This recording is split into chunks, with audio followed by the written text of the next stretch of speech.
Hey everybody, today I want to talk about a case that happened in Australia recently where a pro-incest campaigner wants to rally support for parent and child who want to marry each other. So it's a case of incest, and I want to deconstruct the thinking behind this idea and then showcase some flaws within the idea itself. So let's go through it. This is the article I'm talking about. It came out today in Daily Star in the UK.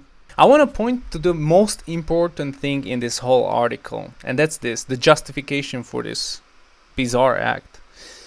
Here, even the Daily Star is claiming this is bizarre.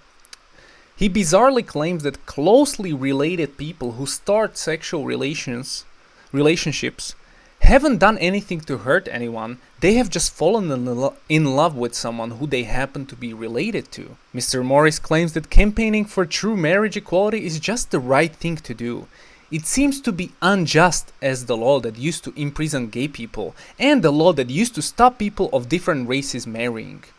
So, a couple of things are happening here. First of all, he's mixing up oppression of people based on the color or ethnicity with their sexual minority or sexual deviations from the norm, which is a completely different use case. But you can see this many times mixed up where you promote certain sexual act and on top of that you have a justice cause such as equality or race, to merge them together to present them to the public as though these are somehow similar, even though the other one is more about your desire and the one with the race is more about oppression, the real oppression that's happening.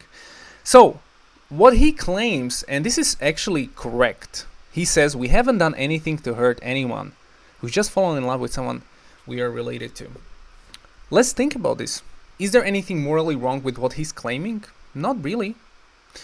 It depends what sort of morality you have, and it's clear from his statement that he is consequentialist. Now, this term may seem strange, but we have to understand how morality is viewed in the West. Basically, John Stuart Mill came out with the term harm principle. This means as long as you don't harm anyone else, you're free to do whatever you want in society, as long as you don't harm anyone else. Every human being has basic rights, and these are defined by the state. This creates many problems, as you can see from this formulation. In the case of this man, he actually falls under the harm principle. He is not harming anyone else, so according to his justification, he is correct. He doesn't harm anyone by having relationships with his daughter or mother. That's not what's happening. So how can we view this as wrong, even though based on this principle, it's not wrong? We should be champions for this cause. We should be promoting this because this is not something that should be bad in our society. There's no logical or moral reason to disqualify this. Well, this is maybe how many people look at that. But of course, if you ask people on the street if incest is something that should be legal and should be promoted, most of them will say no. Some of them will claim that you may have birth defects and kids can be born with some difficulties and stuff like that. Put that aside. Let's say they don't have kids and they have protective sex. Now, there's no harm at all on anyone in that case. So what will you then say? If you claim to have atheistic, consequentialist mindset and morality, there is nothing objectively wrong with this, and you must say that, okay, well, it's not something I would do, but probably there's not something like innately wrong with this thing. And we can see this later on in his statement when he said that if an adult can be sent to fight a war or get a mortgage, face the death penalty, or consent to sex with 5 strangers, it makes no sense to prevent them from marrying someone they love. And this is the type of reasoning that's being used to, allow gay people to get married, allow LGBTQ, allow all these other groups to emerge, because with this logic, with this consequentialist morality and mindset, it's not wrong on that worldview. However, there's something very interesting happening. A New York state ruled on previous incest case and said parent, child, and brother-sister marriage are grounded in the almost universal horror So we can see that people recognize it as unspeakable evil. Some other examples can include necrophilia. What's wrong with that? On consequentialist moral mindset, there's nothing wrong with necrophilia. You're increasing your pleasure. The person's dead. There's no use for it. Let's do it. Let's use the body. What about the favorite example that Daniel from Muslim Skeptic used all the time, the chicken? You go to the store, you buy a chicken, you cook it, you have sex with the chicken, then you eat it. Is that wrong? No, it isn't. You increased your pleasure. Chicken was dead. There's no use for it. You can do whatever you want with it. Is it strange? Is it surprising? Maybe, but there's nothing inherently wrong with it. Same thing with eating human flesh. What's wrong with cannibalism? We can eat people because there's nothing wrong with that. It's strange. Again, it's strange, but it's not wrong. It's not wrong according to our moral system, moral value that we have right now. In each of these examples, if you ask people, majority would say they are evil. These are perverse acts that violates decency and harm human relationships and our society.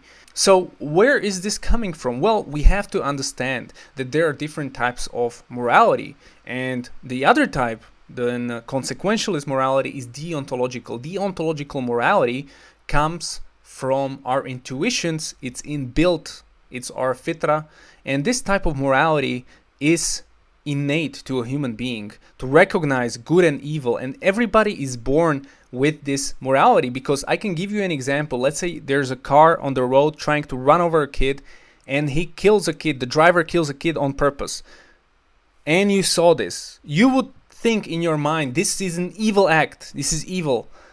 Okay, let's reverse this. There's a driver.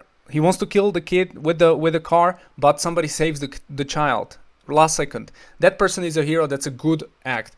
How can we say good and bad? Where do we get the sense of moral quality that this is good, this is bad? If on atheistic, consequentialist mindset and worldview, there's no such a thing as good and bad. This is all a social construct, man. This is all happening in your head.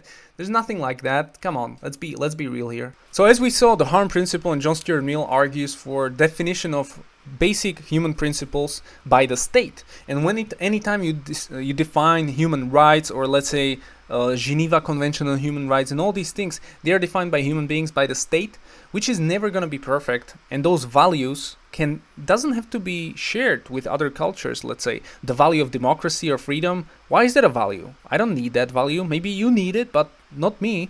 And these values are not equal in the eyes of different peoples. And so who defines value? Is it state? Is it a person? Is it some philosopher? Or is it God? Well, Islam says simple, it's God, and everything comes from God. So we have the best moral system ever, because everything, and the same goes for Christians and other faiths, everything comes from the source, from God, from Allah, and it is perfect. So every rule is perfect, and the punishment is also perfect, because in a state organization, if you harm someone, you will have a punishment. But it's always a problem to figure out, okay, what should be the punishment for this and for that? Let's take prison, let's build prisons, and let's put people there for 50 years or 20 years or 35 years. But we are still trying to figure out the punishment, the reward, and all these things, and how to, change people's behavior once in prison.